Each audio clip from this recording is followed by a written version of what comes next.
Bueno, si les parece ahora que ya no hay gente en espera, vamos arrancando. Primero darle la bienvenida a este ciclo de charlas sobre reforma judicial. Esta charla va a ser sobre justicia digital y flexibilización laboral. Eh, los expositores son Julia Campos, que es socióloga, docente, integrante del Centro de Investigación y Capacitación de la JB, y es especialista en relaciones del trabajo. Después está Pablo Piso, que es el juez titular del Juzgado Civil y Comercial número 7 de Loma Zamora, y Nico Álvarez Matelic, que es el auxiliar letrado. Del 9, Piso. Pablo del 9, Nico del 7. Lo que les pedimos, por favor, es si pueden mantenerse muteados mientras tengan la palabra los oradores. Si no, bueno, los vamos a ir muteando. Y después, si les parece, hacemos una ronda de preguntas y dudas que queden, donde cada uno pueda exponer lo que piense. Sí, eso sí, le pedimos que lo hagan breve, que no sean exposiciones muy largas de los compañeros, porque si no se nos hace eterno y muy larga la charla. Así que, Julia, cuando quieras. Bueno, buenas tardes a todas, a todos. Como dijo Jorge, soy Julia del CIF, que es el Centro de Investigación y Formación de la JB. Y primero, siempre es como nobleza obliga, decir lo interesante y lo importante que es que un sindicato decida destinar recursos a investigar y reflexionar sobre las propias relaciones laborales en las que están insertos. Así que lo que voy a exponer un poco tiene que ver con el laburo de todo este año y medio, en relación al teletrabajo, que es producto de diferentes encuestas que realizamos y de diferentes charlas de formación. De hecho, la primera me parece que fue acá en Lomas, hace un año y medio casi, y a partir de los comentarios y todas las reflexiones que iban surgiendo en esos espacios, fuimos construyendo este saber colectivo que tiene el sindicato hoy sobre el teletrabajo.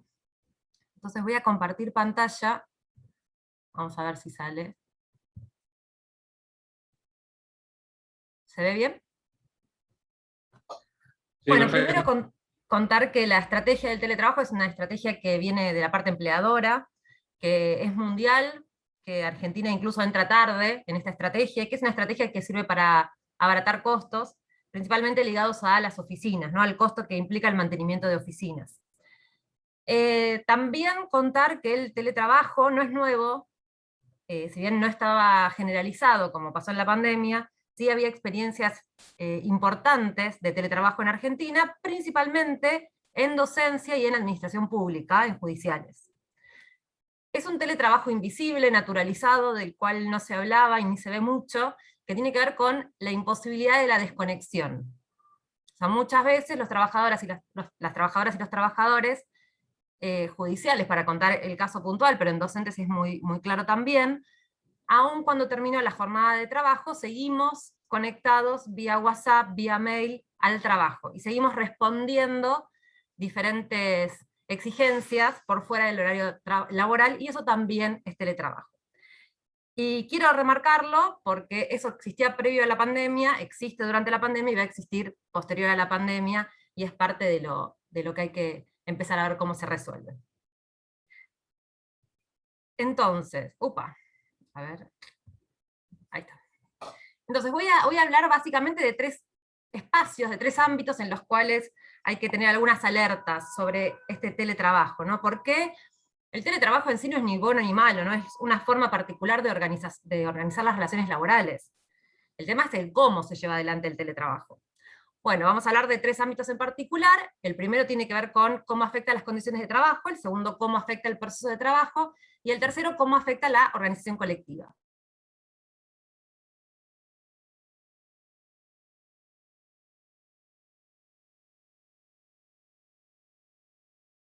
Julia está muteada.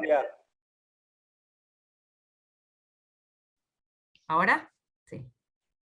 Ahí está. Bueno, entonces para hablar de... ¿ustedes ven la barra negra que yo veo bloqueando la diapositiva o no? No, perfecto.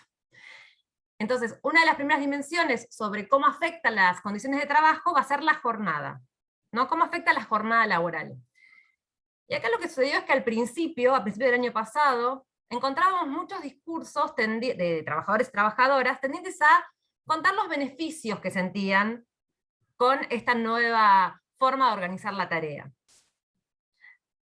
Que era más flexible, que permitía articular mejor las tareas de cuidado con las tareas laborales, que era fácil responder requerimientos constantemente, porque total uno podía al mismo tiempo hacer diferentes tareas. Esto fue virando, esta sensación de, es posible hacer todo a la vez, fue virando, y en la actualidad lo que encontramos es trabajadoras y trabajadores que dicen, la jornada no termina nunca, no sé cuándo empiezo a trabajar y cuándo termino. Hay una difusión, es difuso el momento de trabajo y el momento de descanso. Después les leo algunas frases medio textuales, pero mientras estoy en mi casa me siento en situación de trabajo, solamente siento que dejo de trabajar cuando salgo. Y esto aparece bastante marcado. Obviamente que la afectación es diferencial en relación a mujeres y a varones, y esto se da principalmente por la doble jornada y la sobrecarga de las tareas de cuidado que tuvimos las mujeres durante la pandemia. Aun cuando en algún momento se vislumbró el teletrabajo como una posibilidad de que los varones se vinculen más con las tareas domésticas y reproductivas, esto en las últimas encuestas, en las últimas entrevistas que hacemos, no parece haberse modificado de manera importante. Ahora bien, si la jornada, o sea, tenemos un problema con esta jornada fluida, ¿no? Si nosotros peleamos para que el teletrabajo tenga una jornada limitada y acotada, hay un elemento nuevo que aparece, que en las oficinas ya venía apareciendo en la presencialidad, pero en el teletrabajo, principalmente en otras actividades, y queda de manifiesto en la ley que se aprobó, que obviamente no rige para judiciales, pero como forma de ejemplo, es que el trabajo por objetivos empieza a ser un elemento central de la dinámica laboral. ¿Qué quiere decir el trabajo por objetivos? Bueno, estás en tu casa, organizate el trabajo como quieras, pero tenés que hacer 4 expedientes por día, 20 expedientes por día, 8 entrevistas por día, no importa, depende de la tarea y depende del puesto que cada una ocupe. Entonces, si yo coto la jornada y digo yo voy a trabajar 6 horas nada más, y la pelea es por 6 horas, pero al mismo tiempo está vinculado por objetivos, entonces hay una trampa ahí. Porque si cumplí las horas y no llegué a los objetivos, voy automáticamente y de forma autónoma a extender esa jornada con tal de cumplir ese objetivo pautado. O apelar a aumentar el ritmo. ¿De qué hablamos cuando hablamos de ritmo? Y esta es la segunda alerta que aparece sobre teletrabajo. El ritmo de trabajo es la intensidad con la que se trabaja. ¿Cuán rápido trabajo? Cuando estamos en la oficina y estamos todos juntos, el ritmo se fija colectivamente. Lo fijan los trabajadores y las trabajadoras que se miran entre sí, y sabemos cuánto es más o menos lo normal, cuánto es lo que este equipo labura, hasta dónde se puede, cuántos recreos, cuántos recesos vamos a tomarnos. Sí, siempre hay una mirada medio acusadora del que se toma demasiado receso, y una mirada demasiado acusadora también del que no se levanta de la silla. Hay una autorregulación que genera el colectivo.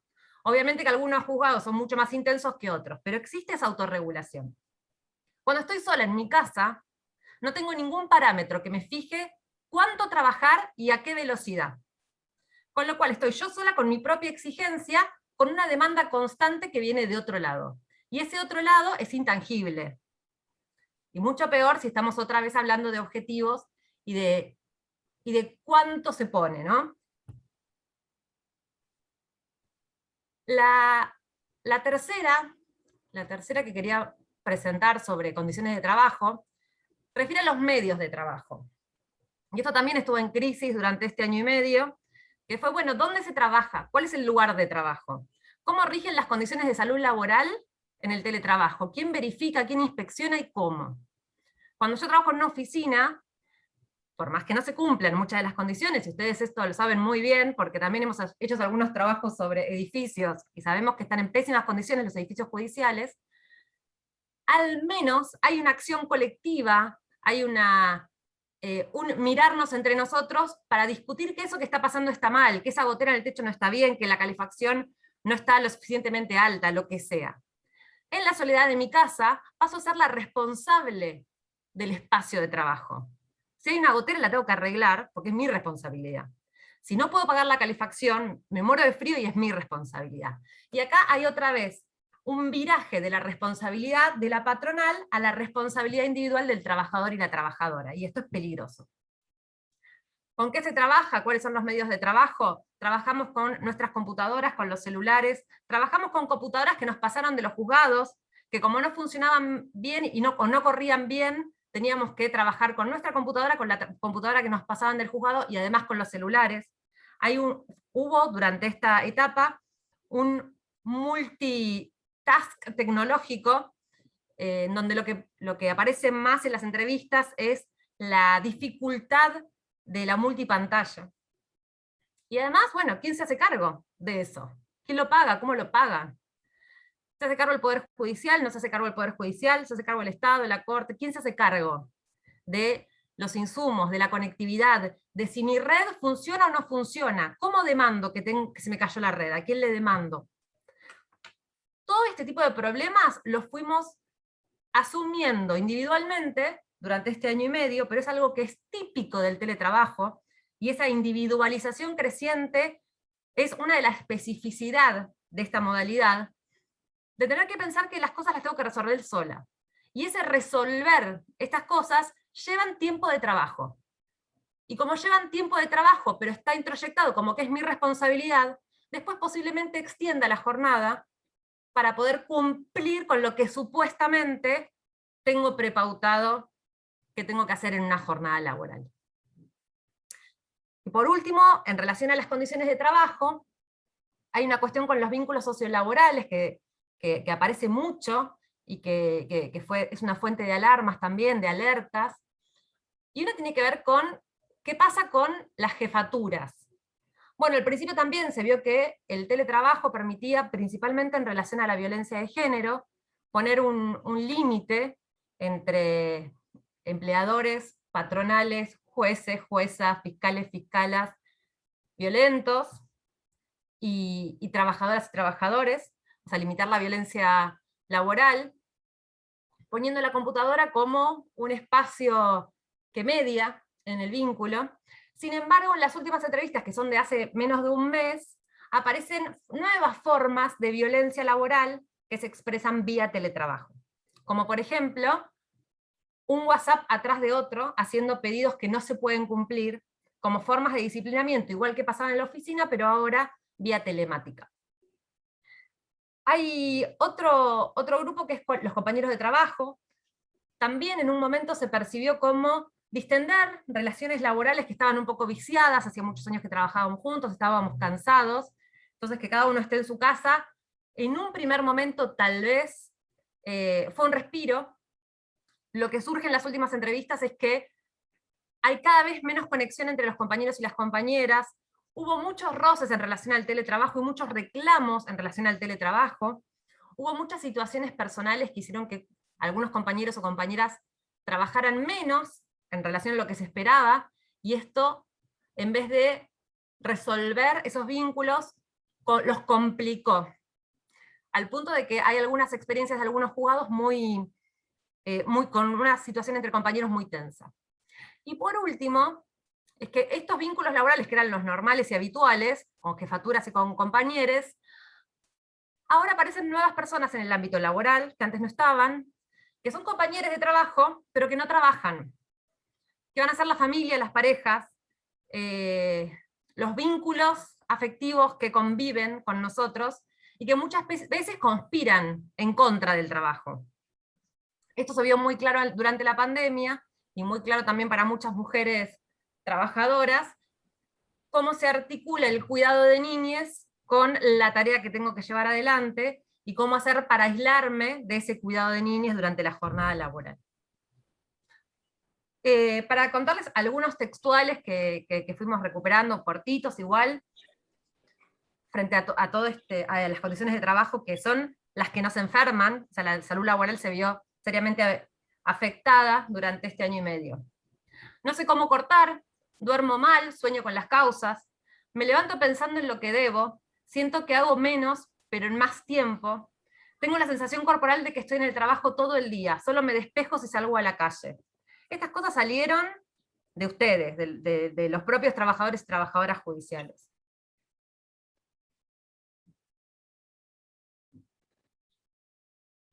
Además de las condiciones de trabajo, hay una afectación sobre el proceso de trabajo, y esto es un cambio, no en el proceso específicamente, sino en la percepción del proceso que tienen los trabajadores y las trabajadoras judiciales.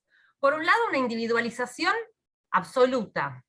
Estoy solo frente a la máquina, y me es muy difícil empezar a visualizar, lo que decíamos antes, a mis compañeros de trabajo como parte de un todo, la relación con mi empleador, con el juez, con la jueza, como parte de un vínculo cotidiano, pero además empiezo a perder noción de cuál es el proceso de trabajo del que soy parte. Empiezo a ser yo y una tarea. Mi vínculo es con una tarea.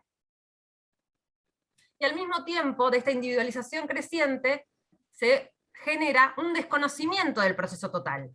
Y el desconocimiento del proceso total hace que perdamos como judiciales una de las potencias más interesantes que teníamos, que es comprender el proceso e incidir en los cambios, buscar la incidencia en los cambios.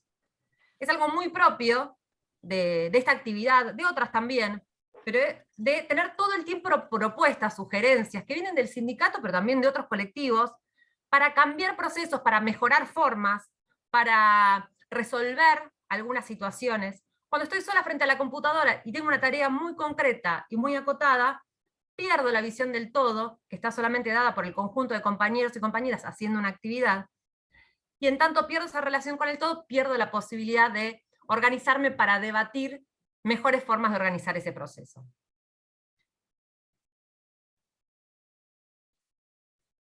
El tercer gran grupo, hablamos de condiciones de trabajo, hablamos de proceso de trabajo, el tercer gran grupo es cómo afecta esto a la organización colectiva. Esa organización colectiva que es la única, o por lo menos por ahora la más potente, para poder resolver todos esos problemas que afectan las condiciones de trabajo.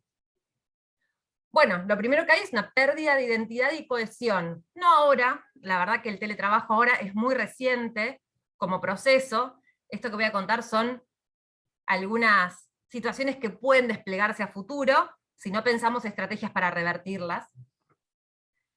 La identidad y la cohesión porque cada vez los sujetos están más solos, más aislados, es cada vez más difícil incidir sindicalmente, incidir colectivamente, acercarse a los compañeros y a las compañeras, que ahora ya no están en una oficina, están en sus casas, no sabemos dónde ni cómo. Hay que rastrearlos, hay que buscarlos. Pero además lo colectivo, el espacio de la oficina, el espacio de trabajo, lo que permitía es visualizar la afectación de derechos laborales. Muchas veces yo tengo naturalizado una práctica, y solamente si un compañero o compañera me dice, che, mira, esto que está sucediendo no está bien, recién ahí puedo verlo y ser consciente y reflexionar sobre eso que está pasando. Esto se pierde con el teletrabajo y con ese proceso de individualización. Pero además, hay problemas que están planteados o que se perciben solamente en términos individuales, que solamente si puedo ver al colectivo y solamente puedo ver que a todos los demás les pasa lo mismo, puedo transformarlo en una demanda colectiva. Sabemos que la mayoría de los problemas laborales individuales responden a situaciones colectivas que todavía no están develadas. Entonces, si tenemos un problema en la identidad y en la cohesión, difícilmente podamos sostener organizaciones fuertes, a futuro también, todavía esto no está sucediendo. Si no tenemos organizaciones fuertes, difícilmente podamos tener acciones potentes. O sea, si nosotros no tenemos a los compañeros y las compañeras involucrados, con identidad para con el sindicato, con ganas de movilizarse, difícilmente podamos tener una acción que consolide toda esa fuerza que se gestó en la organización. Y si nosotros no podemos hacer acciones, una huelga, un paro, cualquier medida de lucha que pueda presentar el sindicato, entonces difícilmente podemos sentarnos a negociar colectivamente. Ustedes saben que la acción sindical es justamente lo que le presenta a la Corte, al Ministerio Público, la fuerza que tenemos en el reclamo, la legitimidad que tenemos en el reclamo, y si no logramos eso, entonces esa negociación va a ser mucho más débil. Va a ser mucho más débil que negociar jornada, negociar ritmos, negociar medio ambiente laboral, negociar con quiénes y cómo se trabaja. Ahora, para cerrar, los desafíos que tenemos por delante. Bueno, aún así, con todo esto que conté, la mayoría de los trabajadores judiciales, las trabajadoras judiciales, dicen que estarían dispuestos a aceptar una modalidad mixta de teletrabajo.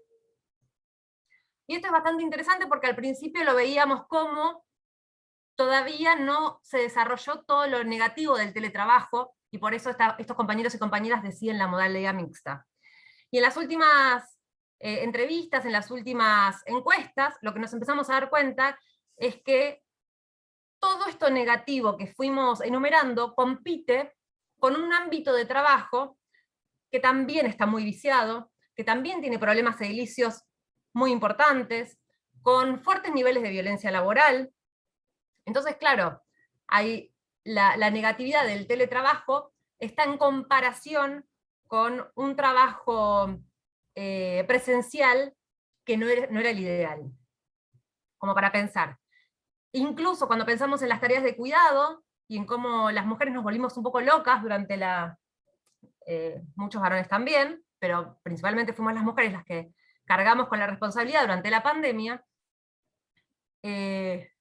aún con esa locura nos permitió hacernos cargo de esas tareas de cuidado en una sociedad que no asume colectivamente cómo responder o cómo socializar esas tareas.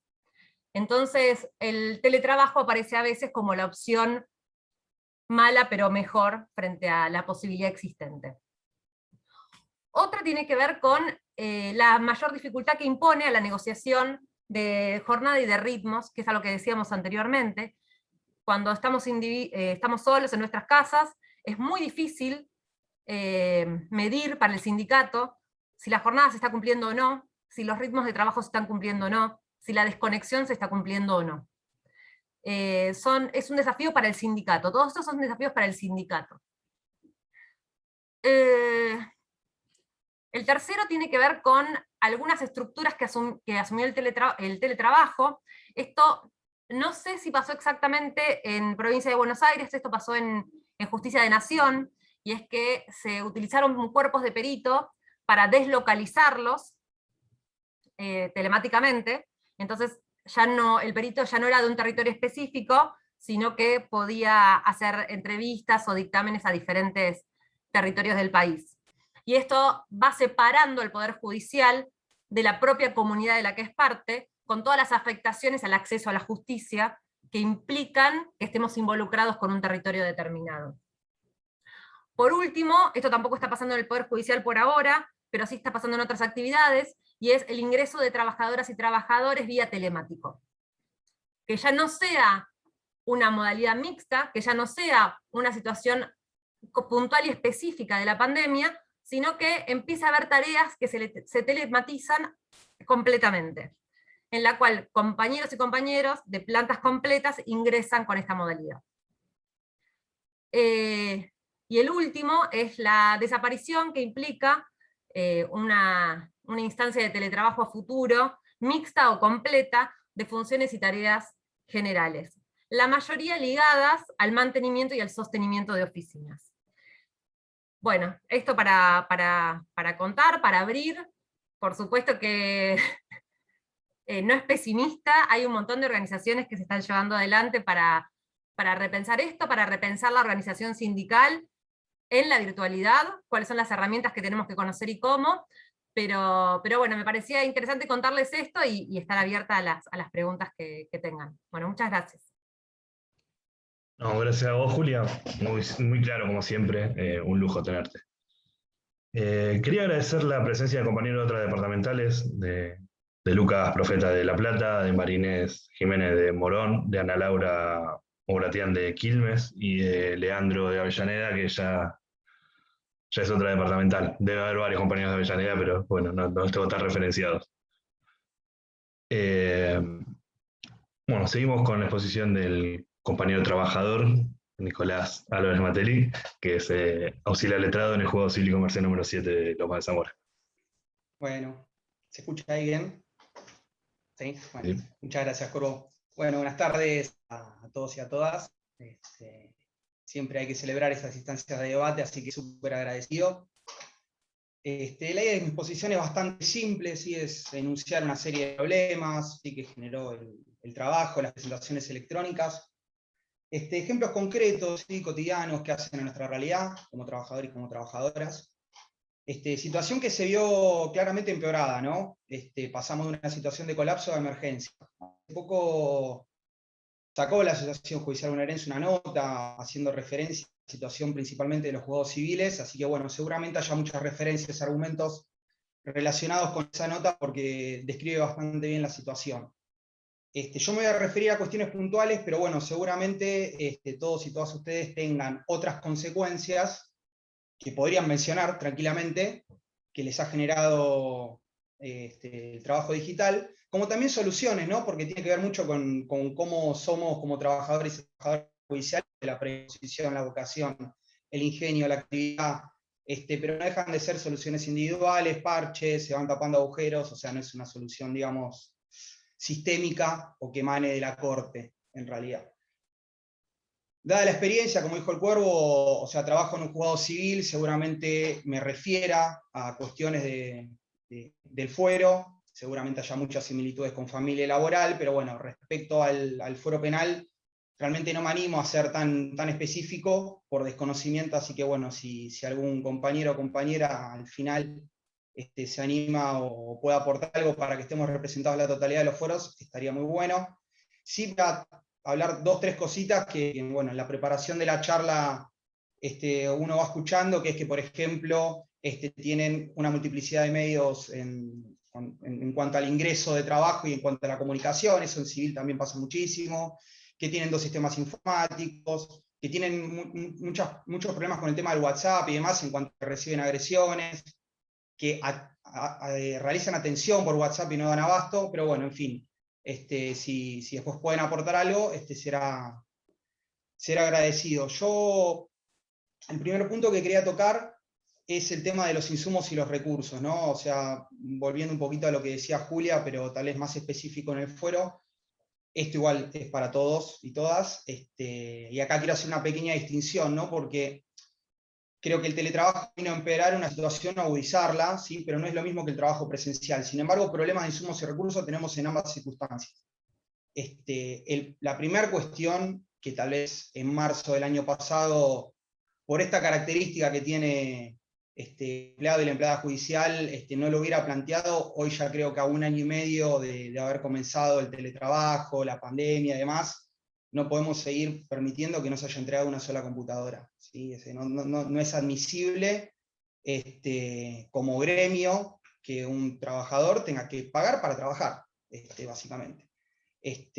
No se puede, o sea, es tan simple como pensar de que un ingresante al Poder Judicial tiene que gastarse 2 sueldos para comprarse una computadora. Eso como gremio creo que no lo podemos admitir. Así que bueno, esa es una cuestión que lo mismo sucede con el tema del celular, o sea, al no haber medios alternativos efectivos dentro de la dependencia, uno está constantemente recurriendo al propio celular. Sé que en el foro penal tienen otro tipo de problemas, porque termina el celular cargado con cuestiones de trabajo. Nosotros tal vez es más un tema de comunicación, pero no deja de ser que uno está poniendo un elemento personal, privado, a disposición del trabajo, cuando en realidad no corresponde. Y además que no tiene sentido, o sea, uno no va a andar mandando un oficio, un mail para dar una directiva, explicando un expediente. Estas son cosas que se resuelven con un diálogo, y bueno, y eso es a través del celular. Esto podría haberse visto aminorado, o podría haberse reducido este impacto, si por lo menos hubiéramos recibido aunque sea una compensación económica por gastos, ¿sí? Porque ya que no nos van a dar una computadora, no nos van a dar un celular, por lo menos que nos compensen el deterioro de los elementos. A su vez se suma que las características del hogar de cada uno son muy distintas, entonces, silla, escritorio, ni hablar de los costos de luz, de los gastos de internet, son todas cuestiones centrales que nadie dice absolutamente nada, o por lo menos desde la Corte no se dice absolutamente nada.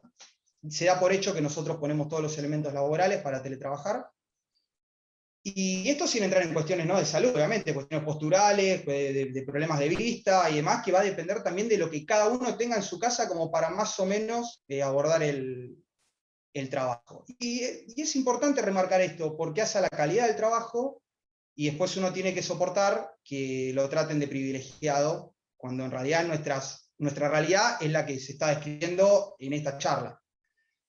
Ya en cuanto al trabajo presencial, acá tenemos una particularidad que pareciera ser que nos olvidamos que desaparece el papel, ¿no? Entonces, ¿dónde está el expediente? El expediente que nosotros teníamos arriba del escritorio. Bueno, eso está en una pantalla. Ahora, en los juzgados se trabaja todavía con pantallas de 16 pulgadas cuadradas. Hay con suerte algún doble monitor, algún monitor grande, pero en realidad nosotros lo que necesitamos es un elemento que nos permita, con una resolución razonable, ¿no? Porque después a veces te dicen, no, pero cambia la resolución y tenés que andar con una lupa, partir la pantalla, tener de un lado el expediente y del otro lado donde uno trabaja, porque la dinámica, si no estamos abriendo, cerrando ventanas, y después nos exigen eficiencia, eficacia, rapidez y que no nos equivoquemos. El error es la consecuencia lógica, porque no tenemos los elementos, yo termino revisando un expediente, paso las cosas al papel, del papel las paso a la pantalla y el error va a llegar. Es absolutamente inevitable. Otra cuestión que quería mencionar, que creo que en los juzgados civiles no pasa tanto en cuanto a la falta, sí en el fuero penal, el tema de los escáneres, ¿sí? Pero esto lo quería relacionar con otra cuestión que tiene que ver con la digitalización de los expedientes.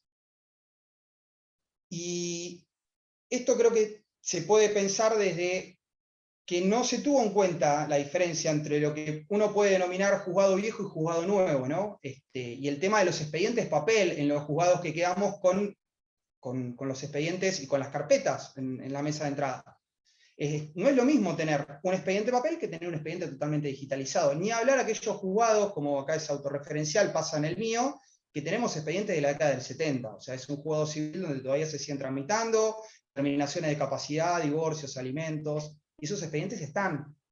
Y más allá de la complejidad en sí de trabajar con el expediente listo, así que uno no sabe si mirar una pantalla o una carpeta, que en el teletrabajo ya entramos en la situación de prácticamente adivinanza. Nunca se tuvo en cuenta la antigüedad de los expedientes, el estado de los mismos. Aquellos que tuvimos la suerte, aquellos y aquellas que tuvimos la suerte de pasar por todos los cargos, sabemos lo que es ir a buscar un expediente analizado. Y sabemos cómo ese expediente llega al juzgado. Entonces yo, por ejemplo, grotescamente pregunto cómo digitalizamos un expediente mojado, que apenas lo podemos leer. Ya llegar a la utopía de digitalizar todos los juzgados, bueno, eso es totalmente imposible. Ahora lo que quería mencionar es, tal vez para mí, lo que es el corazón del problema o el tema central, esto lo digo en términos personales, que es el tema de las presentaciones electrónicas, más precisamente los escritos, porque el trabajo no ingresa solamente por escritos electrónicos, ¿sí? Ingresa por otros medios que me voy a referir después. Pero acá quería referirme al último acuerdo que sacó la Corte, estos acuerdos que suele posponer y te avisa el viernes cuando va a entrar en vigencia el lunes, ya creo que es la segunda vez que lo pospone, pero que al ser una repetición creo que es por eso me refiero directamente, que es el acuerdo 4013, que en el artículo 9 lo que dice es que las presentaciones podrán ser ingresadas en cualquier día y hora, si lo fuera en tiempo inhábil, el punto del plazo para su provimiento comenzará a partir del día y hora hábil siguiente. Entonces uno se pregunta, ¿no? ¿Qué pasa con las ferias? ¿Qué pasa con los fines de semana? ¿Qué pasa con los fines de semana largos? Ni hablar si hay un feriado puente en el medio. ¿Qué pasa con las horas inhábiles? ¿Sí? O sea, ¿cuándo se compensa todo ese ingreso de trabajo? ¿Y cómo se organiza a su vez todo ese ingreso de trabajo? ¿Sí? Porque que a uno le digan que el plazo para el procedimiento comienza a partir del próximo día a las 8 menos, que ahí empieza a entrar y te van llegando los abogados y las abogadas y uno va recibiendo los escritos. No, el trabajo ya está.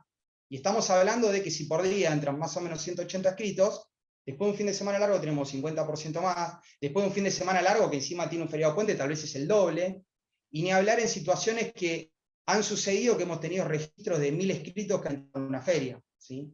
A veces se da esta paradoja, inclusive con este ingreso restricto, de que yo a veces digo que hay como una especie de chat con los abogados, ¿no? Uno firma algo, ingresa algo, firma algo, ingresa algo, y es instantáneo.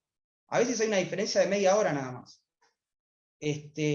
Acá el gremio no es que se quedó en la queja, ¿sí? De hecho en la nota lo menciona, ha hecho propuestas que no son solamente de la Asociación Judicial Bonaerense, porque si uno dialoga con otras jurisdicciones, ¿sí? Inclusive en Nación, tienen exactamente el mismo problema y es la misma queja.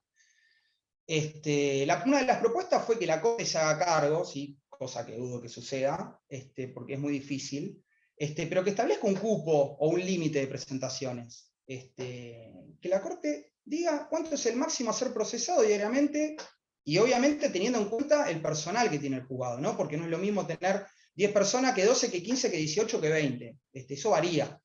Y la segunda propuesta, la otra propuesta, que acá yo voy a dar una opinión personal, es el tema de la reducción del horario, al horario laboral, obviamente, y en día hábil, ¿sí? Acá en la nota salió algo como que, aunque sea en caso de no ser posible, en día hábil. Yo no estoy para nada de acuerdo, no creo que deba ingresar el trabajo en horas inhábiles, por más que el día sea hábil. Justamente por todo lo que dije antes, básicamente. Y acá yo creo que, y esta es mi postura personal, yo creo que como gremio debiéramos ir por una postura de máxima, y hay argumentos para ir por una postura de máxima, y a qué me refiero con esto, a reducir aún más el horario, ¿sí? Por ejemplo, de 9 a 13, donde uno tenga un espacio de organización y un espacio también posterior, porque nunca falta la situación donde de golpe te llega una bomba a las 13:59, ¿sí? Todos sabemos que se trabaja después de hora, pero por lo menos no lo legalicemos, ¿sí? Hagamos lo posible para que eso no suceda. Y esto lo digo porque analógicamente uno puede pensar en otros trabajos. Está lleno de trabajos donde la atención es en un horario y el trabajo es en un horario distinto, que es lógico. De hecho, los mismos abogados. Uno cuando va a un estudio, abogados, abogadas, va y ve el horario de atención, ve la hora y no es exactamente el mismo que se trabaja, los bancos pasa lo mismo. Y a su vez, además del argumento de la organización, de hacer analogías con otros trabajos y demás, si uno charla con los letrados y las letradas, esto les fue muy beneficioso en cuanto a costos, en cuanto a empleados y empleadas, en cuanto a gestoría, y en cuanto a lo que implicaba, por ejemplo, hacer una procuración de todo el conurbano. Tal vez lo que ellos tardaban una semana, hoy lo hacen en horas sentados en su computadora. Entonces, ¿por qué? ¿Cuál es la necesidad de tener un horario de 24 horas, 365 días del año? ¿Sí? Ya sabemos lo que nos van a decir, nos van a hablar, que el orden público, que bien común, que la denegación de justicia, y creo que es a debatir en cada fuero, porque cada uno tiene su particularidad, pero en un fuero donde se manejan cuestiones patrimoniales en su gran mayoría, no creo que sea aplicable la cuestión de la denegación de justicia y demás. No creo que sea aplicable la regla excepcional a la situación general, digamos. A eso me refiero. El tema del ingreso restricto no es solamente en cuanto a la totalidad del trabajo que ingresa al juzgado, sino también a los propios expedientes, ¿sí? Acá también la Corte el gremio hizo una propuesta, ¿sí? La propuesta fue que se establezca un límite de escritos a ser despachados por vez. Hay, si no me equivoco, no estoy seguro, pero creo que en Naciones existe la posibilidad de que cuando uno pone el expediente ya en estudio o la firma ya no pueden ingresar escritos. Porque al no haber límite, ¿sí? Se da esta cuestión de que, por ejemplo, viene un trabajador, una trabajadora, me pasa el expediente para controlar. En el interior ingresa un escrito. Cuando uno lo pasa a la firma del juez, la jueza ingresa un escrito, vuelve todo para atrás. Tal vez ese escrito refería al despacho, o sea, es una pérdida de tiempo tremenda. Situación que con el atraso directamente se agrava muchísimo, ¿no? Como decía antes, también esto también se relaciona con lo que comentaban los compañeros del foro penal, compañeros y las compañeras. Nosotros también tenemos un portal, tenemos mails, tenemos consultas con turno, tenemos consultas espontáneas, porque también, y eso obviamente con el atraso se empieza a agravar aún más, aparecen letrados, letradas, partes, y se dan esas dinámicas en la mesa de entrada que no es deseable para nadie, como también el teléfono, que si bien no es una vía habilitada, uno cordialmente algo tiene que decir. Entonces todo eso es ingreso de trabajo, ingreso de trabajo, ingreso de trabajo, ingreso de trabajo. Y pareciera ser que somos una especie de call center, o, como nos ha pasado, porque en los mails uno encuentra cualquier cosa, que de golpe te dicen, ¿nos pueden pasar por favor un número privado? Porque queremos consultar cómo se usa el Microsoft Teams, que es como es el programa con el que nos proveyó la Corte para tomar las audiencias. Y de golpe dice, ¿qué tengo que capacitar a un abogado para ver cómo usa el programa? Porque esos son los mails que uno recibe, y cordialmente también uno tiene que responder. Después, otro tema que también quería mencionar, que yo lo llamo estandarización, no sé si es la palabra correcta, pero creo que se va a entender cuando lo explique, de tanto los escritos como los documentos en PDF. Con los escritos tal vez no hay problema, ¿no? Porque seguimos recibiendo escritos ilegibles, incompletos, que tienen mal los márgenes, que están mal justificados, que son muy difíciles de leer. Hay problemas a veces con los caracteres, ¿no? Una ñ se transforma en otra cosa, una tilde en otra cosa. Pero bueno, medianamente uno puede trabajar sobre los escritos. Sobre lo que claramente no se puede trabajar es una anarquía, es sobre la documentación. Yo acá quiero ser bien grotesco, pero estoy seguro que todos y todas alguna vez les pasó que de golpe uno le sacan una foto del techo con un mantel de colores y ahí está la escritura que uno tiene que leer. PDF borrosos, ilegibles, todo mezclado, decenas de PDF en los escritos sin ni siquiera te hacen una referencia de qué es lo que te están acompañando. En un mismo PDF te meten 10 documentos, un documento lo parten en 10 PDF, todo mezclado.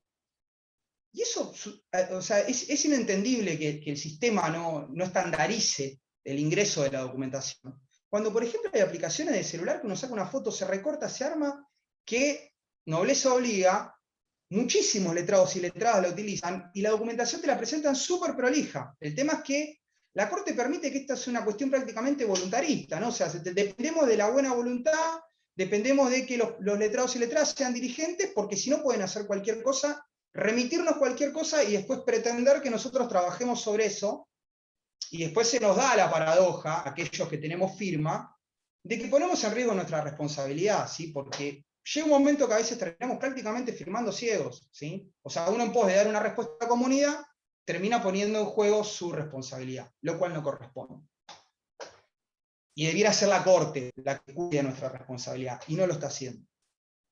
Y yo, el último tema que quería tocar, no lo voy a profundizar, quiero cumplir con el tiempo, así no los aburro, porque además también requeriría el análisis de muchas acordadas, porque se está dando en el tiempo, pero es el tema de los trámites de oficio, ¿sí? Hay como una suerte de progresividad, donde constantemente nos vuelven a agregar algo nuevo, ¿no? En contra de nuestro principio rector, que es el principio dispositivo, ¿sí? Así, para nombrar por arriba medidas cautelares, notificaciones, comunicaciones entre organismos, las inscripciones, que ya sabemos que se van a venir. ¿Sí? Y esto requiere una carga de datos en el sistema que nos da muchísimo tiempo, que no tenemos. De hecho, desapareció el confronte, ¿sí? Prácticamente. ¿Sí? Hace prácticamente todo el juzgado. Y acá quiero referirme a un proceso específico que sé que conocemos todos y todas, independientemente del fuero, que es una sucesión. Antes, entre la demanda y la declaratoria de herederos, nosotros tenemos una serie de trámites a realizar que realizaba el abogado o la abogada. Ahora lo hace todo el juzgado de oficio. Ellos traen el pago de la tasa y automáticamente nosotros hacemos el oficio, firmamos el oficio, notificamos el oficio y recibimos la respuesta. Y no vaya a hacer cosas que tal vez si con la respuesta no despachaste algo en una web y te diga, che, recibiste la respuesta, no me despachaste. Porque después se da esa dinámica también. Y acá está también de vuelta esta situación de que es la Corte la que tiene que velar por nosotros en ese tipo de cosas. Pero bueno, en fin, compañeros y compañeras, para cerrar, realmente no sé hasta dónde la Suprema Corte va a seguir corriendo el límite. Realmente lo digo sin ningún tipo de expectativa a esto, porque si uno agarra la acordada 4013 que les mencionaba antes y lee los considerandos, al menos en lo que es el fuero civil de Lomas de Zamora, están totalmente abstraídos de la realidad. O sea, nada de lo que surge de los considerandos, ni de las palabras incorporadas en los considerandos, se reflejan en la realidad nuestra. O sea, ellos transformaron una situación de colapso en una situación de emergencia, y realmente, sinceramente, creo que la única solución va a depender de nosotros, ¿sí? O sea, hasta dónde nosotros como gremio, o sea, como conjunto de trabajadores y trabajadoras, vamos a seguir permitiendo que sigan corriendo este límite, y más allá de que depende de nosotros y nosotras, en términos individuales, creo que principalmente depende en términos colectivos, ¿sí? Como organización.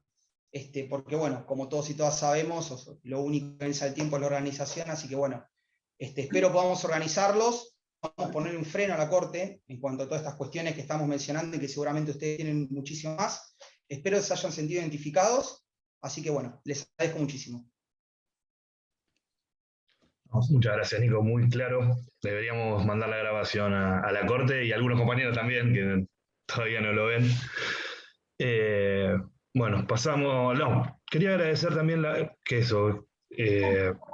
en esta charla hay desde compañeros que están en mesa de entrada hasta compañeros que son magistrados. O sea, es una problemática que nos atraviesa, por lo menos en Loma de Zamora, a todos. Creo que es un problema que tenemos todos y que debería unirnos un poquito más en el reclamo. Pero bueno, a eso apuntamos y por eso queremos agradecer mucho la presencia y y la exposición de Pablo Piso, que es el juez titular del Juzgado Civil y Comercial número 9 de Lomas de Zamora. Pablo, cuando quieras. Bueno, buenas tardes a todos. Primero agradecer por la invitación y creo que tomando primero las palabras que acaba de decir Jorge, es un problema que tenemos en líneas generales, desde los empleados, funcionarios y magistrados, el teletrabajo, la informática, para quienes empezamos a trabajar hace muchos años, con expedientes en papel, teníamos una modalidad, y bueno, paulatinamente íbamos viendo que esto iba cambiando hacia la digitalización, hacia la informática, que siempre es bienvenido, ¿no? No vamos a negar el progreso, pero la pandemia aceleró todo y llevó a que se sucedieran una serie de resoluciones que la Corte fue dictando, muchas veces contradiciéndose a sí misma, y hasta el día de hoy sigue dictándolas, un poco lo que dijo Nicolás también, que van a sacar una resolución que se va a poner en práctica a partir de una fecha, después la terminan prorrogando. Y bueno, esto lleva a un caos o a una confusión que nos atraviesa absolutamente a todos. Acá no hay distinciones de jerarquías ni de categorías, e inclusive de fueros. Todo quizás un poco técnico lo mío, pero bueno, mi idea era conversar un poco de lo que dicen realmente el código y lo que sucede en la realidad.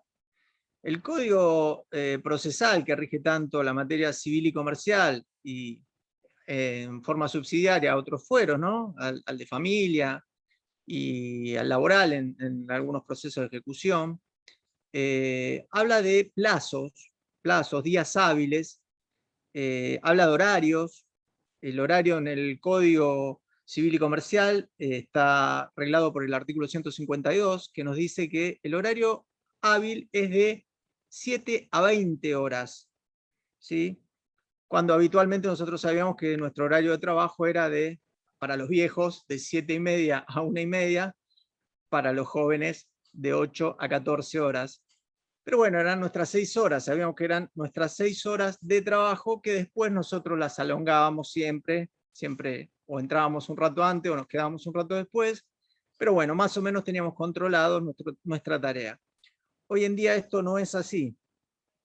No quiero repetir lo que ya dijo Nicolás, pero bueno, es constante, las presentaciones electrónicas son constantes, las 24 horas del día, los 365 días del año, y ha generado un poco también lo que dijo Julia al principio, ¿no? Como una suerte de, no sé si voy a utilizar mal el término, si no me corrigen, una situación en que el empleado se siente obligado a cumplir con su tarea, cueste lo que cueste, y pasa por encima de su goce, su disfrute, su familia. ¿Por qué? Por cumplir con la tarea. Entonces quizás estén tomando mate en su casa y ingresan al portal y ven que tienen presentaciones electrónicas, ¿sí? Y esto no está bueno para nada.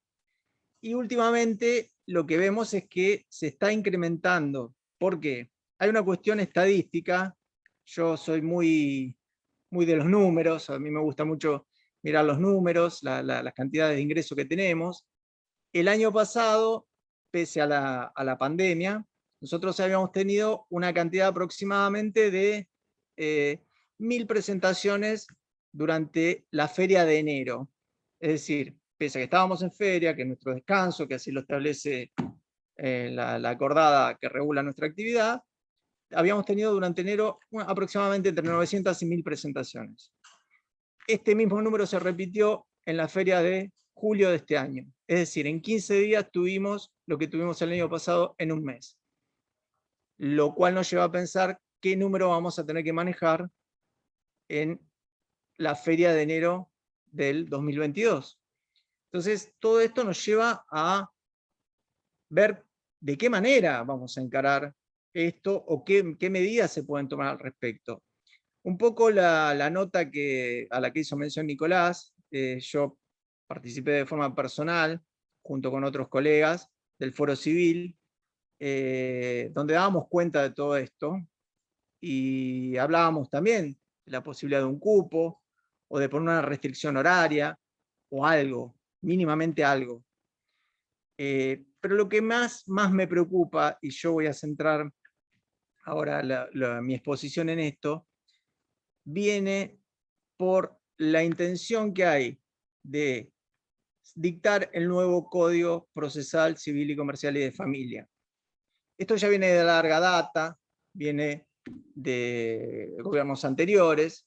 Entiendo que tiene que haber un ayornamiento, lo comparto, pero no en los términos que se vienen proponiendo.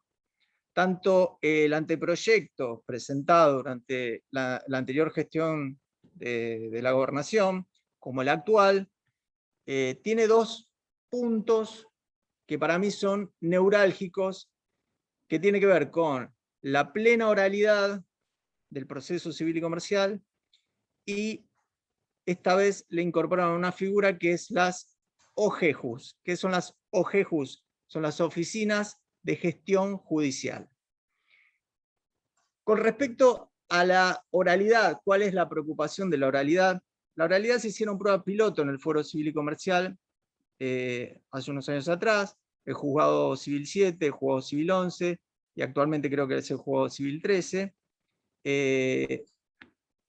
Aceptaron ser cobayos, por decir de alguna manera, de esta propuesta de oralizar los procesos civiles y comerciales.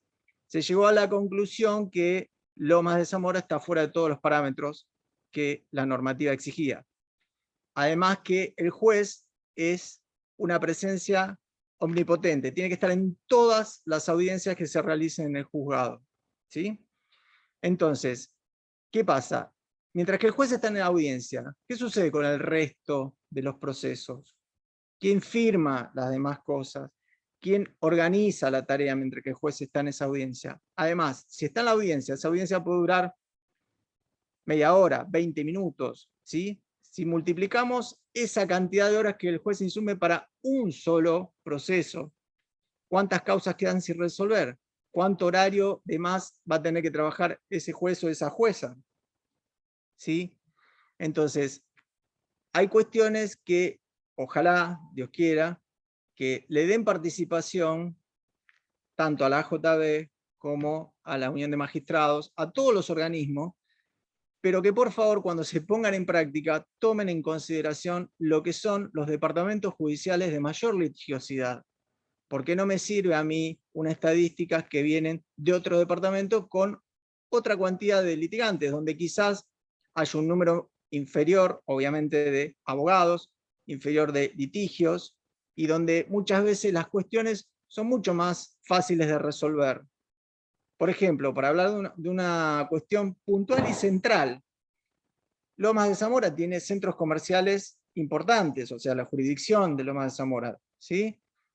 Hay, además de las entidades bancarias, están las entidades financieras. Nosotros tenemos cantidades de financieras que ejecutan, ¿sí?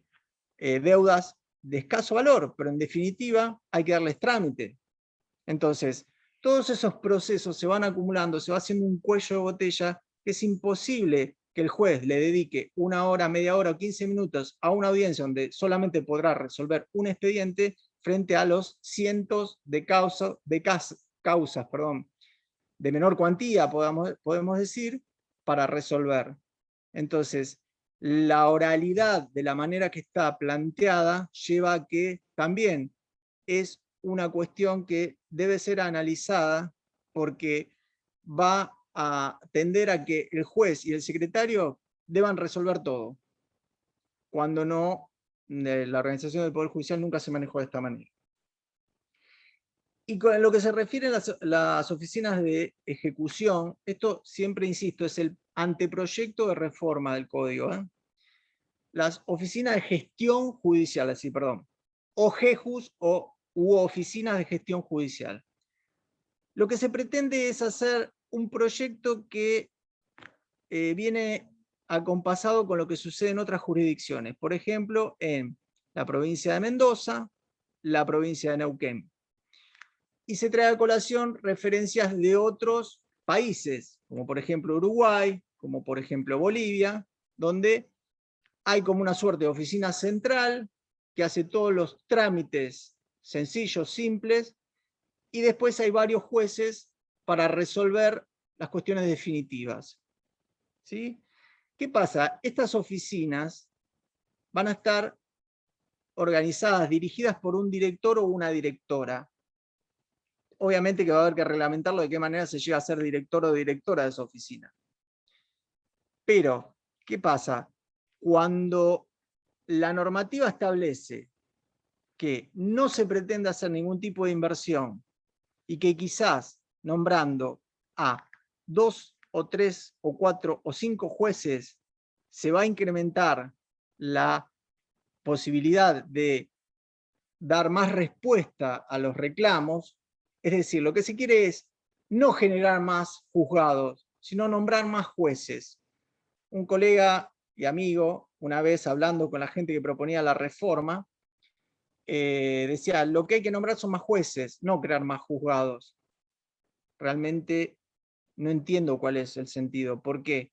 Porque si yo tengo un auto viejo que lo quiero arreglar y lo único que hago es comprar las mejores ruedas, las mejores cubiertas, y sigo teniendo un motor que no funciona, y sigo teniendo un volante que no me responde, o unos frenos que no funcionan, toda la organización, todo ese vehículo no va a funcionar. Entonces no se puede ajustar de un solo punto. No podemos nosotros pretender que Uruguay, que tiene una población de 3 millones de habitantes aproximadamente, con el departamento judicial de Lomas de Zamora tiene 2.500.000 habitantes. ¿Sí? Es un país frente a un distrito, a un departamento judicial. La provincia de Buenos Aires tiene 17 millones de habitantes. Ahora todos estamos con los números porque vemos la vacunación y los contagios. La provincia de Buenos Aires tiene 17 millones de habitantes. Bolivia tiene 19 millones de habitantes. Chile aproximadamente lo mismo. Entonces, no podemos aplicar algo que está dado para una jurisdicción de un país, para un distrito de la provincia de Buenos Aires, cuando las pruebas piloto vienen dadas de distritos menores, sin desmerecer a ninguno, pero quizás una fórmula que funciona en Departamento Judicial de Azul, de Trenquelauquen, de Mercedes, no funcionan en Mar del Plata, Lomas de Zamora o San Martín. Entonces, todo esto, toda esta cantidad de normativas que se van sucediendo lleva a la intención de parte de la política, del Estado, de querer reformular un código que no está mal, pero no podemos tomar experiencias de otros lados para la idiosincrasia de lo que es el funcionamiento de nuestra justicia bonaerense. ¿Sí? Y puntualmente en el fuero civil y comercial, donde, como bien dijo Nicolás también, hoy por hoy un estudio jurídico es prácticamente un celular o una computadora. Todo se hace de oficio, el 90% de las cosas se hacen de oficio. Entonces, a nosotros nos lleva a que tengamos que redoblar los esfuerzos, que el personal se vea perjudicado, porque más allá que los jueces podamos o no exigirlo, que creo que en la mayoría de los casos, no voy a hablar de todos, pero en la mayoría de los casos, los jueces comprendemos la realidad, comprendemos que se está trabajando en condiciones que no son las adecuadas, que cada uno está poniendo sus propios insumos, que está quitándole tiempo a su familia, a su goce, a su disfrute, para dedicárselo a la actividad. ¿Sí? O sea, le quita horas a todo eso para tener el trabajo al día, cuando no tiene ningún tipo de compensación. Entonces, tenemos que pensar qué herramientas, qué puentes trazamos, así como para mí participar de esta charla y que haya otros colegas acá también presentes, me gratifica porque estamos viendo que todos estamos unidos en esto de darnos cuenta que de la forma que está hecha no va, hay que tratar de modificar, hay que tratar de buscar una solución. Tenemos que ser participativos, activos en todo esto, y no dejarnos que otros entes del Estado resuelvan o decidan cuestiones que después repercuten en nuestra actividad. Insisto, Me parece fantástico que las pruebas pilotos, cuando se proponen oralidad, cuando se proponen oficina de gestión, se hagan en cualquier departamento. Pero realmente la prueba cabal de si alguna de estas figuras funciona, va a ser en el momento que, digamos, Lomas de Zamora, Mar del Plata, San Martín, nos digan que realmente está funcionando, ¿sí? Entonces, para ir redondeando también, no quiero ser muy largo con esto, insisto que hoy tenemos un caos, con este manojo, esta incertidumbre de acordadas, resoluciones que salen todos los días, modificando, agregando actividades, no definiendo temas. Bueno, todo eso es lo que tenemos hoy. Pero lo que se avecina, no hay una fórmula mágica, no hay una ley que nos pueda regular todo esto. Es algo que tenemos que ir trabajando de a poco y viendo qué límites se le encuentra.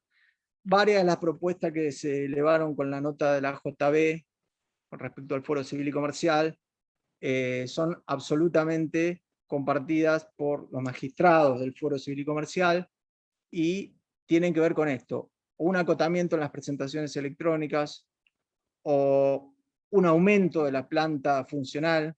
O sea, no puede ser que un departamento judicial que tiene 1/3 de la litigiosidad que tiene Lomas de Zamora tenga la misma cantidad de empleados que tiene Lomas de Zamora. Lomas de Zamora tiene que tener más empleados, y acá me permito también decir más funcionarios. ¿Y por qué funcionarios? No porque quiera hacer el distingo con el empleado, porque hoy por hoy el 90% de las actividades, si no se cuenta con el token, con la firma digital, no se pueden hacer. Yo creo que es momento de jerarquizar también a determinadas categorías que han sido desjerarquizadas. Se le sacó la autoridad al oficial mayor, se le sacó la autoridad al oficial primero, quienes tenían posibilidades de firmar elevaciones a cámara, de firmar pases, de firmar notas, que hoy por hoy no lo pueden hacer porque no cuentan con el insumo básico que es el token, la firma digital. Entonces, todo esto lleva a que este encuentro, y ojalá que muchos más, podamos trabajar sobre algo que nos lleve a que la normativa que se vaya a dictar, o sea, el código que nos va a regir de acá y por muchos años, sea acompasado con lo que realmente se pueda cumplir, y no con la utopía de que el juez esté presente en todas las audiencias, cosa que no va a suceder porque es imposible, o con la utopía de un director o directora que pueda organizar una tarea como si fuera, sí, una panadería, una ferretería que sabe dónde están los tornillos. O sea, esto es otra cosa. Siempre decimos, cuando resolvemos alguna causa, ponemos en este particular caso, porque en justicia 1 más 1 no da siempre 2, ¿sí?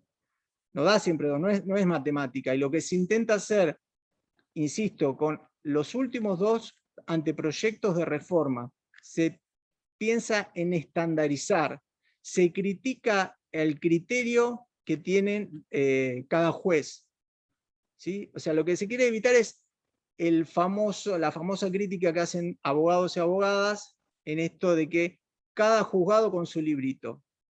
Pero para eso está, en la diversidad está el derecho. Si quieren una opinión definitiva, para eso están otros entes, como por ejemplo la Cámara y como por ejemplo la Corte. Si nosotros tenemos que frente a una misma situación, una sala dice blanco, otra sala dice negro y otra sala dice verde, tenemos que resolver esa situación. Pero no pretendamos que, en el caso de Lomas de Zamora, 16 jueces civiles resuelvan de la misma forma, salvo que le disponga la Cámara. Pero la Cámara también a su vez tiene que unificar sus criterios. Entonces, si pretendemos por una normativa estandarizar resoluciones, estandarizar el trabajo, estamos en camino a un error. Porque al juez no se lo puede limitar. Toda limitación es mala, siempre. ¿Sí? Es preferible la expresión y después la corrección, pero nunca limitar de antemano. Entonces, si el juez no puede expresar cuál es su opinión frente a un hecho, equivocado o no, porque el juez es un ser humano, equivocado o no, para eso están las instancias revisoras, para eso está la doble instancia, ¿sí? Así está contemplado en la Constitución. Entonces, si nosotros arrancamos con una ley que ya nos va marcando la cancha de la manera que la están intentando hacer con los anteproyectos, en definitiva terminamos de ponerle un broche de oro a todo este caos. Coincido en que hoy habría que tomar algún tipo de medidas. Si me preguntan cuál, realmente no sé, pero hay que seguir trabajando para encontrar respuestas, para insistir, para tener diálogo con quienes tengan que tomar las decisiones, porque el Poder Judicial es uno de los 3 poderes del Estado y tiene que estar en consonancia con los otros 2 poderes del Estado. Hablar con el ministro de Justicia, hablar con legisladores encargados de la parte justamente de lo que tiene que ver con la organización de los códigos, de las normativas que nos rigen. Entonces, a partir de ahí construir, y no dejar en manos de una prueba piloto que se hizo en el Departamento Judicial X, ¿sí? Entonces, ya una idea final y no los aburro más, y agradeciendo, insisto, por esta invitación. El problema que tenemos de la digitalización del trabajo, el home office, de todo eso, nos atraviesa absolutamente a todos. Acá no hay distinciones de jerarquías, a todos. Tenemos un problema que nos es general. El mismo problema que tiene un empleado lo tiene un funcionario y lo tiene un magistrado. Entonces, todo esto hay que trabajar, trazar puentes entre las distintas instancias dentro de nuestra organización judicial. Pero a su vez tenemos que tratar de generar caminos, generar diálogo con otras instancias de otros poderes del Estado para que entiendan cuál es la problemática nuestra y que de la manera que se están proyectando las reformas no son las que se viabilizan, o mejor dicho, que se visibilizan como posibles. Son utópicas, por lo menos en lo que concierne al Departamento Judicial de Lomas de Zamora. Nosotros fuimos muy combativos de la oralidad que se proponía con el anteproyecto durante la gobernación anterior.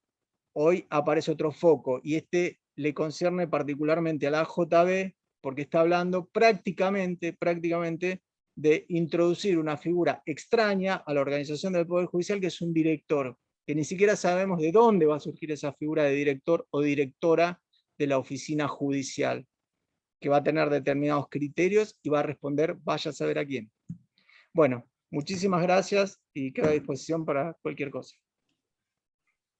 Muchísimas gracias, Pablo. Y sí, venía sacando la cuenta de las OJEJUES, del director. Tendría a cargo en Lomas nada más 320 personas, que sería el resultado del personal de los juzgados, una locura. Me parece que muchas cosas se proponen sin analizarlas, cómo llevarlas al campo en definitiva. En eso quiero resaltar que la JB está haciendo charlas al respecto de la reforma. Estuvimos el sábado a la mañana en una e invitamos a todos a que se sumen en la próxima, porque la verdad que nos sirve la opinión de todos y nos sirve que todos aportemos para que el código sea lo que pretendemos, o que por lo menos dejemos claro que los trabajadores queremos una justicia para todos, y una justicia, como decía Pablo, que se ocupe de cada caso en particular, o sea, que haga justicia, no que sea una empresa y que trabaje estandarizada, sino que reparta y asegure justicia a toda la población de la provincia de Buenos Aires, en nuestro caso. No sé si alguno tiene una consulta, opinión, lo que sea, levanta la mano a ver, tengo dos manos levantadas, Sotelo y Nico Raggio. Sotelo. Hola, ¿qué tal? Bueno, la verdad que muchísimas gracias tanto a Julia, a Nico y a Pablo por los aportes, muy interesante. Yo le quiero decir a Pablo, yo soy más viejo porque yo soy de la época en que en verano era de 7 a 1 y en invierno de 12 a 6. Y era otro, digamos, el Poder Judicial, y lo que plantea Pablo es siento que la misma discusión que vinimos teniendo cuando fue la reforma penal en el Poder Judicial de la provincia, en la cual fue dirigida por la doctora Falvo, y se proponía que no iba a haber ningún aumento presupuestario, que con la misma plata se iba a poder hacer lo mismo. En el juzgado penal eran 12 jueces penales con una secretaría, 4 fiscales y 4 defensores. Hoy hay 10 tribunales correccionales, 10 tribunales, 10 correccionales, tenemos 100 fiscales, 100 defensores, digamos, hay una estructura que es impresionante, porque la realidad es que sin plata y sin presupuesto no se pueden mejorar las cosas. Y la realidad es que el discurso que plantean, digamos, tanto lo que planteaba Juli en un principio, que una de las cosas que me planteó algún compañero y que no lo había percibido yo es la transmisión del conocimiento, cómo el aislamiento te dificulta, porque uno antes en el trabajo, ¿quién te enseña? El compañero que hizo el trabajo te enseña a trabajar, digamos. Hoy esa transmisión que es humana, que es empática, está completamente dificultada. Y lo que planteaba Nico de los ingresos, porque la realidad es que lo más terrible de esto, yo entiendo que el planteo es la justicia que queremos. La justicia que queremos es una justicia que la llevó a un fiscal, a un juez, a un presidente de la Corte en un momento, allá en la reforma del 98, a decir, a mí no me interesa que un juez saque 5 sentencias brillantes, yo quiero que un juez saque 500 sentencias. Entonces, esto es lo que se valora, es una fábrica de hacer tornillos. No importa lo que salga, tienen que salir muchos. Y la realidad es que esto que planteaba Jorge, el otro día lo debatíamos también, la justicia que queremos, cuando se habla de la reforma judicial, que es importante, que entendemos que hay que tomar los cambios de modernidad en cuanto a la tecnología y utilizarla para bien, no puede abandonar el contacto con la gente, digamos, la justicia no tiene que ser eficiente, la justicia tiene que ser eficaz, porque la eficiencia es un valor económico, es un valor de gasto y ganancia, digamos, no puede ser, tiene que ser eficaz, y ser eficaz es que le dé resultado al justiciable, que el justiciable sienta que fue escuchado. Y esto que planteaba Pablo, también lo vimos empezó con la reforma empezó detrás de la bandera del sistema acusatorio superior al sistema inquisitivo, lo cual es cierto.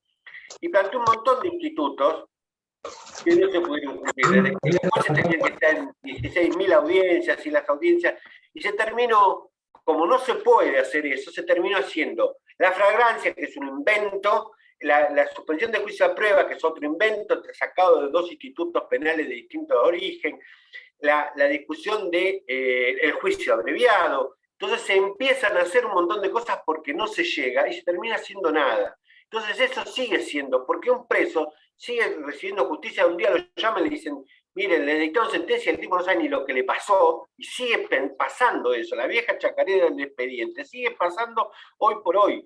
Entonces, esto que plantea Pablo me parece muy importante que nos hagamos carne de que la justicia que necesitamos es una justicia eficiente, que tiene que estar a favor de la gente, a favor del pueblo, que tiene que cambiarse la forma de ingresar en el Poder Judicial, que no tenemos que ser más los hijos tiene que ser un sorteo, tiene que ser exactamente que podés nombrar los que están en el examen. Los que tienen que elegir a los jueces son la gente, no pueden ser el colegio de magistrados, el colegio de abogados y la Corte, tiene que ser gente que esté conectada con el Poder Judicial. Me parece que tenemos que hacer una reforma desde el ingreso hasta lo que queremos, lo que necesita la gente, digamos, que no sea un poder, digamos, como es hoy, como todos sabemos, machista, sectario, medieval, en toda la conformación que tiene, inclusive por los nombres que tienen, son absolutamente de la realeza, ni siquiera ningún instituto democrático. Entonces, este debate tenemos que no se modifica cambiando los nombres de los jueces. Ojalá fuera así. Porque esto que decía Pablo, que tengan 200.000 criterios, pero que estén con la gente, que escuchen a la gente, que la gente sienta que alguien lo escuchó en su dificultad. Y esto también es una cosa que le planteamos muchísimas veces a la Corte. Nosotros estamos, digamos, cuando un compañero se queda trabajando, muchas veces es porque un juez lo presiona, pero muchísimas veces porque tiene conciencia que lo que tiene delante no es un papel, no es la habilitación de un kiosco, es un problema de una persona.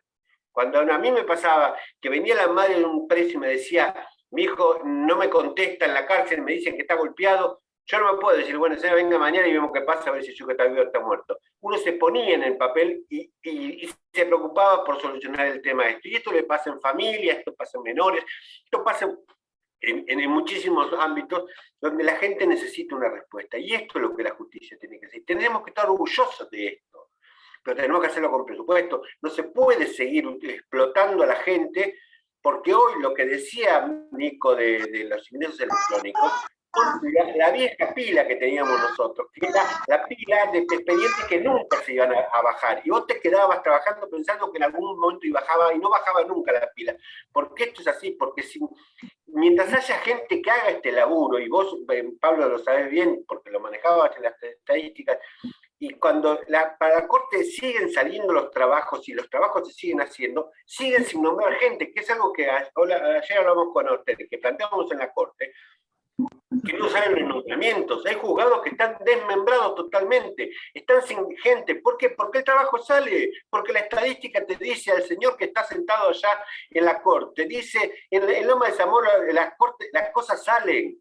Y esto no le... Entonces no le demos más gente, porque quiere decir que sale como el esfuerzo de la gente, no es que una maravilla. Esto que decía Nico, del ahorro que tuvo la Corte este año con la pandemia, es la guita que pusieron los trabajadores, digamos, el internet, luz, gas, el estar con los pibes, todo esto, este ahorro que tuvo la Corte, lo puso la gente, no es que la guita se apareció maravillosamente.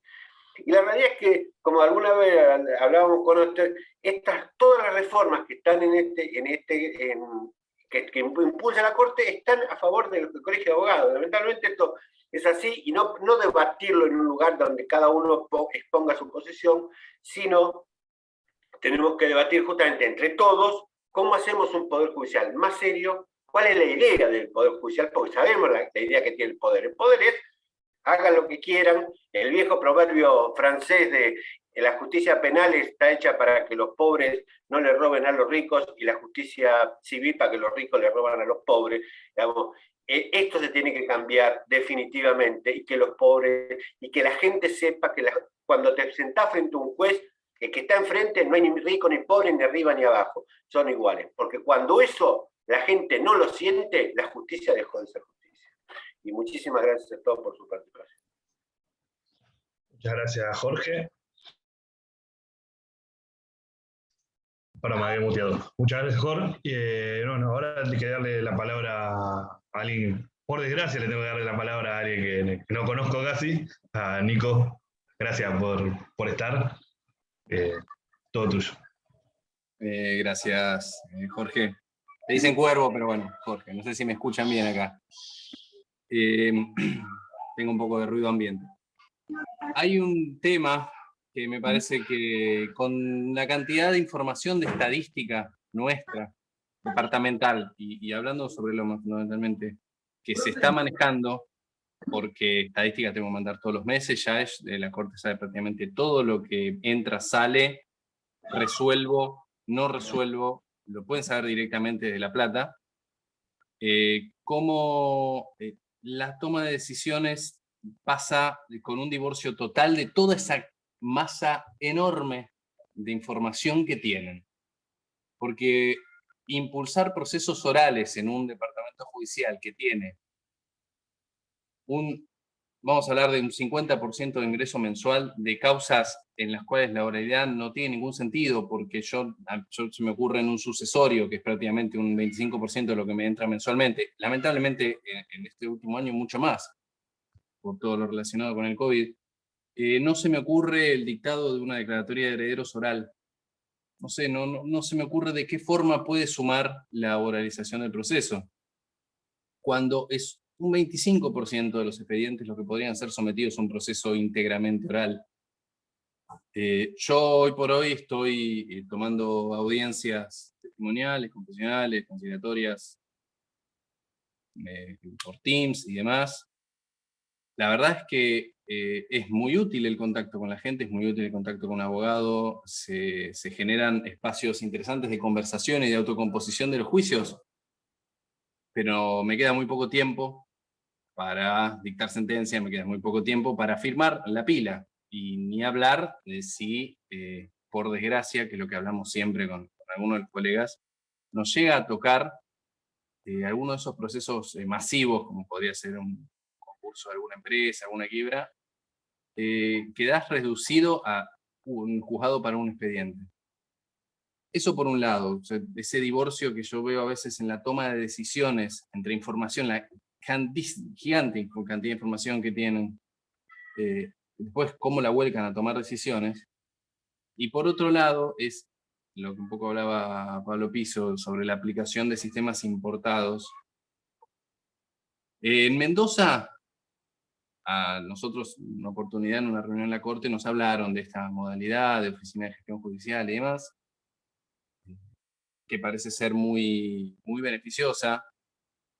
Yo googleé nada más. Claro, el GJUAS 1 y 2 de Mendoza anda bien, el 3 anda más o menos, y el 4 no anda bien. Entonces, traer este modelo de gestión al solo efecto de cambiar la estructura porque esta no funciona, no simplifica nada, porque siempre son organizaciones que están comandadas por personas, y a veces las personas tienen los recursos, a veces no los tienen propios, y los que tienen que ser proveídos. Con lo cual, de nuevo, vamos a caer en que, suponiendo que lamentablemente se apruebe esta modificación, seguimos haciendo cotillón, maquillaje, no se está atacando las causas graves del problema, para mí, en mi criterio, ¿no? Lo que te demora un nombramiento, lo que te demora un nombramiento de personal, lo que te demora un nombramiento de un juez. Tenemos un juzgado vacante hace 5 años. Entonces, hay muchísima toma de decisión que encima, en este contexto, daría la sensación que la moneda nunca cae para nuestro lado. Así que bueno, no molesto más, siempre es más o menos esta misma cantinela, ¿no?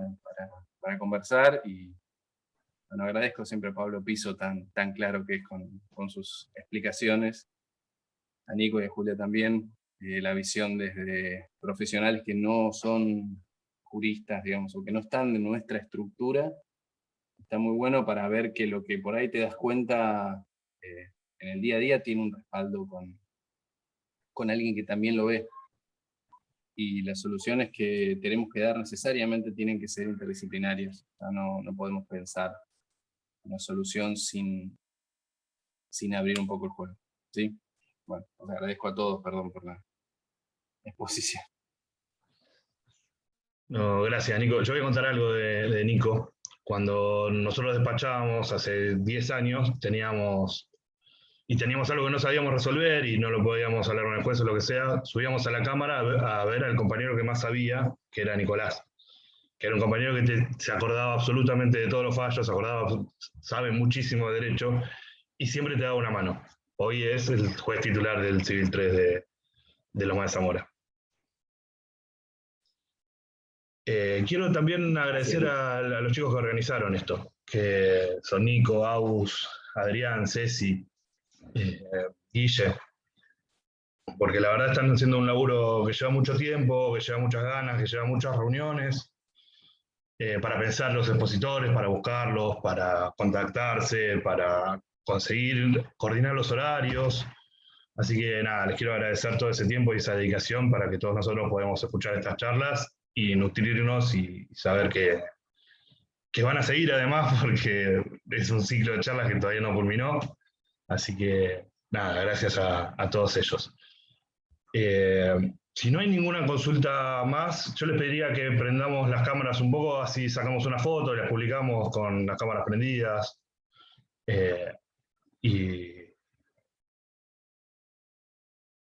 Para que hacemos las pertinentes capturas de pantalla y lo que sea.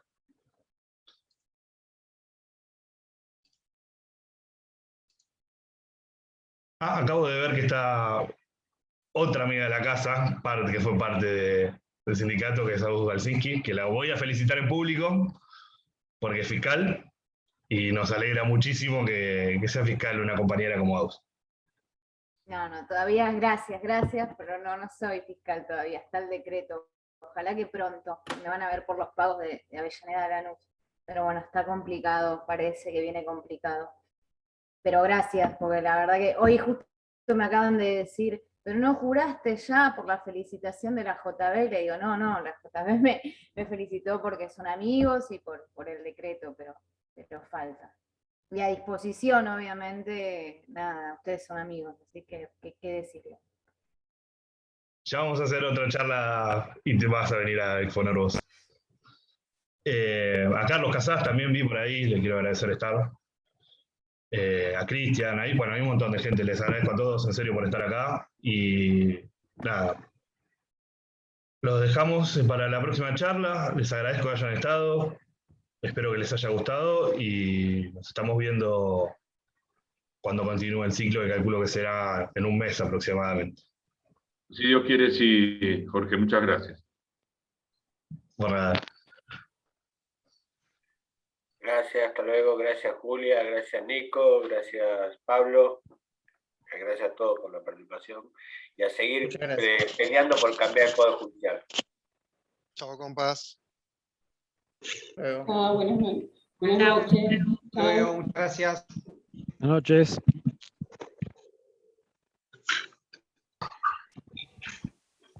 Buenas noches.